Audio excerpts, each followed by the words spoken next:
अस्सलाम वालेकुम students. Hope so आप सब लोग ठीक ठाक होंगे और आप लोग लेक्चर्स को एंजॉय भी कर रहे होंगे। होप सो ये तो आप सब यही कहेंगे कि मैम ये तो बहुत बोरिंग है। एनीवे, फिफ्थ सेमेस्टर आईटी पढ़ना तो पड़ेगा, सो बी केयरफुल, सीरियस होके पढ़ लें, सारे लेक्चर्स प्रीवियस सुन लें, आप लोगों का ही फ़ायदा है। ठीक है, ओके जी। इससे जो पिछला वाला लेक्चर नोट 29 है वो हमने नहीं करना, वो मैंने स्किप कर दिया। SCI CMM वो हमने नहीं करना। ओके जी। Software project planning, software project planning भी इम्पोर्टेंट पार्ट होता है जब हम एक प्लान कर रहे होते हैं कि प्रोजेक्ट बनाना है, एक सॉफ्टवेयर बनाना है, एक ठीक है अपना फाइनल प्रोजेक्ट बनाना है, तो उसकी प्लानिंग कैसे करनी है। तो project planning and project estimation techniques, responsibility of a software project manager.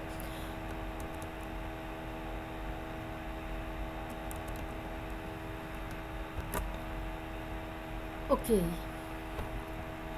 software project managers takes the overall responsibility of steering a project to success। ठीक है जी, आपके जो प्रोजेक्ट मैनेजर होता है उसकी ओवरऑल रिस्पॉन्सिबिलिटी क्या होती है कि सक्सेस की तरफ लेके जाना है। ठीक है, it is very difficult to objectively describe the job responsibility. Actually ये बहुत मुश्किल टास्क होता है बिकॉज सारा बर्डन उस बंदे के ऊपर होता है, उसके ऊपर सारी रिस्पॉन्सिबिलिटी होती है बिकॉज वो मैनेजर होता है। The job of responsibility of a project manager ranges from invisible activities like building up team morale। उसने हर चीज़ को मैनेज करना होता है, उसने एक बुनियाद खड़ी करनी है, उसने मोरल को भी रखना है, उसने मतलब कि मैनेजमेंट करनी है। कोई हर मतलब नेग्लिजेंस नहीं होनी चाहिए, इक्वालिटी हो हर टीम मेंबर्स के अंदर, हर एक कस्टमर को विजिबल रखेगा। ठीक है जी, अपनी प्रेजेंटेशन को डिस्क्राइब कर अपना आइडिया शेयर कर सके। Most manager take responsibility for project proposal writing, project cost estimation, scheduling, project staffing ETC। ये सारी रिस्पॉन्सिबिलिटी भी इसके अंदर इंक्लूड होती है। बिकॉज देखिए, आप कोई आइडिया दे रहा है, मैनेज कर रहा है, तो वो पागल तो नहीं है कि सारी सरदर्दी ले रहा है, मुफ्त में काम करी जाए।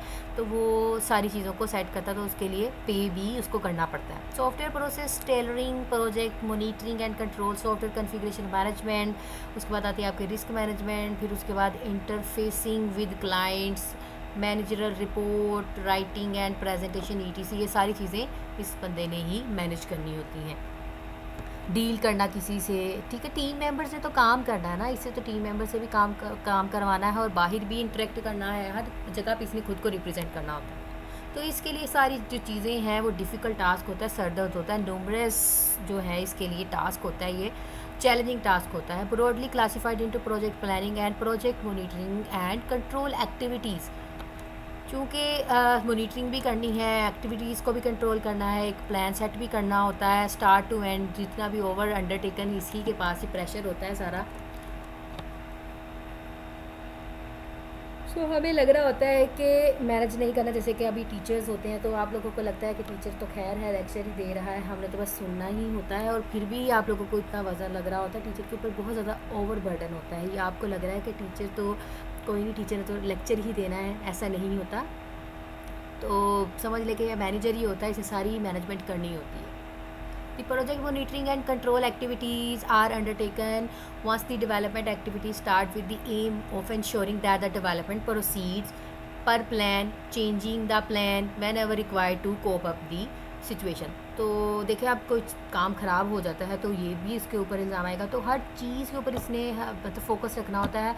इसका बेसिक एम भी यही होता है कि हर प्लान को चैलेंज वे में रखेगा, जब ज़रूरत पड़े कि उसको चेंज कर सके। इस तरह की सिचुएशन हैंड्स ऑन अगर सिचुएशन चेंज हो जाती है तो हमें उसको फुलफ़िल करना पड़ता है। देखिए, अभी ऐसे आपके फिजिकल लेक्चर्स हो रहे थे तो सिचुएशन चेंज हुई, छुट्टियाँ होगी, तो फ़ौरन से शफल नहीं हुआ कि जी लेक्चर्स ऑनलाइन होंगे। ठीक है, तो किसके ऊपर होंगे, जूम के ऊपर होंगे या मीट लिंक के ऊपर होंगे। तो ये चैलेंजिंग टास्क होता है और according to the situation set होता है। Skills necessary for the software project management. A theoretical knowledge of different project management techniques is certainly necessary to become a successful project manager।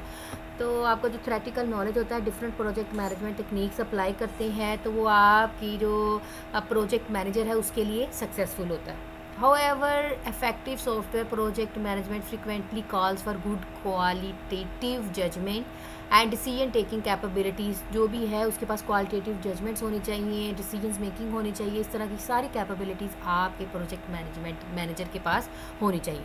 मतलब उसको हर तरह की skills होनी चाहिए, जैसे कि कैप्चर करने की स्किल्स, कम्युनिकेशन करने की स्किल्स, रिस्क मैनेजमेंट करने की स्किल्स, प्रोजेक्ट को मैनेज करना, कन्फिगर करना, मतलब हर चीज़ में ग्रैस्प होना चाहिए, उसकी ग्रिप होनी चाहिए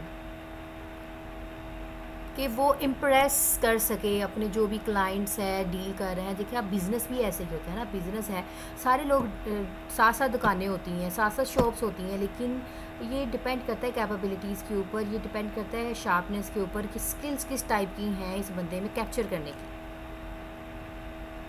तो ऑफ कोर्स इसके लिए बेटा एक्सपीरियंस की तो ज़रूरत होती ही है, ऐसे तो कोई भी कुछ नहीं कर सकता, एक्सपीरियंस तो लाजमी होता ही है। तभी तो देखिए कुछ आपको बनना है लाइफ में, तो उसके लिए पहले आपको कुछ खोना पड़ता है। तो यही चीज़ है, अगर आपको स्किल सीखनी है तो उसके लिए पहले खुद को मैं क्या कहूँ ज़िबा करवाना पड़ता है।